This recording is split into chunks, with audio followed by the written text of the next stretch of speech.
La exhibición itinerante, Olavarría antes de Olavarría, es un aporte de la arqueología, la paleontología y la historia a la identidad y el turismo cultural regional. La misma fue realizada en el año 2010 por el equipo Patrimonia, perteneciente a la Facultad de Ciencias Sociales, con sede en el partido de Olavarría, centro de la provincia de Buenos Aires, República Argentina. El objetivo de esta muestra fue mostrar una historia de Olavarría que la mayoría de los olavarrienses no conocen. Olavarría tiene una historia mucho más profunda en el tiempo, mucho más rica y diversa de lo que la mayoría de la gente supone. Por eso pensamos en hacer una muestra y una muestra que fuera itinerante para que pudiera recorrer todas las localidades del partido y que mostrara esa historia menos conocida. Una historia que comienza millones de años atrás con los primeros fósiles y que termina con la fundación de Olavarría o con unos pocos años después de la fundación. Por eso la denominamos Olavarría antes de Olavarría. Comenzamos desde lo conocido para ir a lo desconocido, y lo conocido es la Olavarría moderna, la Olavarría actual y la Olavarría de fines del siglo XIX, que es lo que nosotros tenemos en nuestra memoria, y que es la Olavarría de los inmigrantes, del momento en que llega el telégrafo y el ferrocarril. Se engancharon los chicos y se engancharon los grandes. Se enganchó el nene de 5 años y el abuelo que tiene 70 y que por ahí no sabía que en la cantera que a orillas de la que vivió o el arroyo que ve todos los días nos cuenta que acá hubo vida.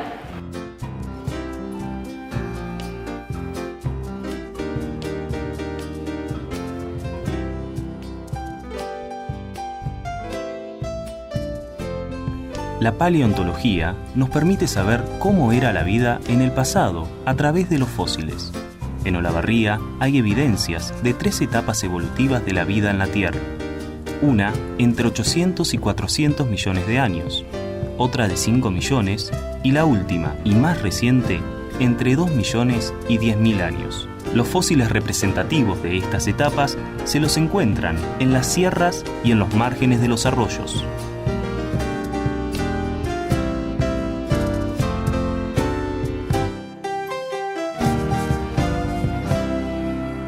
Esto que tenemos acá es la caparazón de un gliptodonte pequeño, y que es uno de los fósiles característicos que podemos encontrar en las barrancas del arroyo Tapalqué. Olavarría, en lo que hace a sus fósiles, tiene una riqueza sin igual, y esto se debe en parte a la abundancia de yacimientos y que afloran básicamente con la explotación de canteras. Esto deja al descubierto exposiciones muy importantes de sedimentos, perfiles, donde se caracterizan por los fósiles de mamíferos cuaternarios. El poblamiento indígena de la región pampeana, hoy sabemos que ocurrió aproximadamente hace unos 14.000 años atrás.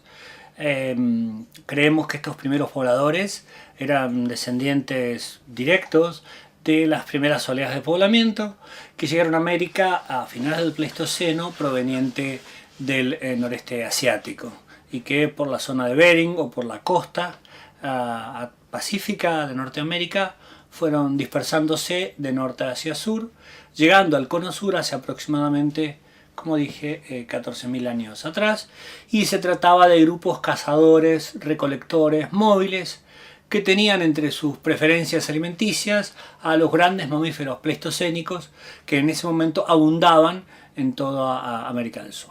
Tanto los grupos del área interserrana como los del sistema de Tandilia eran también pequeños grupos de bandas cazadores-recolectores móviles que tenían circuitos de movilidad que incorporaban la sierra, la costa y la llanura. En la costa sabemos que explotaban algunos de los recursos costeros, por ejemplo los rodados costeros y algunos mamíferos marinos un poco más adelante, y a la sierra iban con mucha frecuencia, sobre todo porque necesitaban de las rocas duras, las cuarcitas, las sílices, las ftanitas, que son rocas de muy buena calidad que eran las sierras de Tandilla y que eran necesarias para confeccionar sus instrumentos. Todos los grandes mamíferos del Cuaternario que habitaron esta región hace 10.000 y 12.000 años antes del presente se extinguieron. Solo sobrevivieron los mamíferos de menor tamaño. En la actualidad, hay dos teorías que explican la extinción.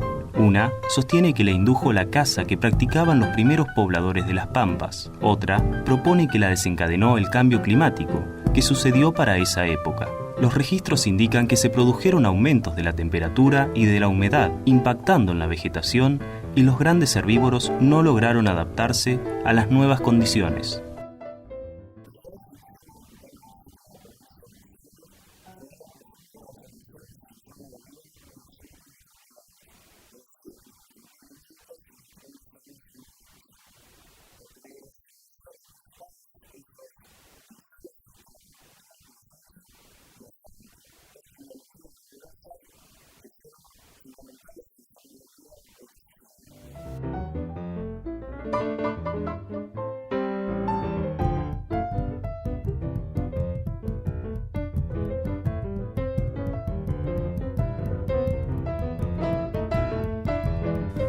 Como la arqueología trabaja con escalas de tiempos grandes y en base a fechados radiocarbónicos, se optó por realizar líneas de tiempo, un instrumento muy utilizado en la educación formal, para facilitar su comprensión.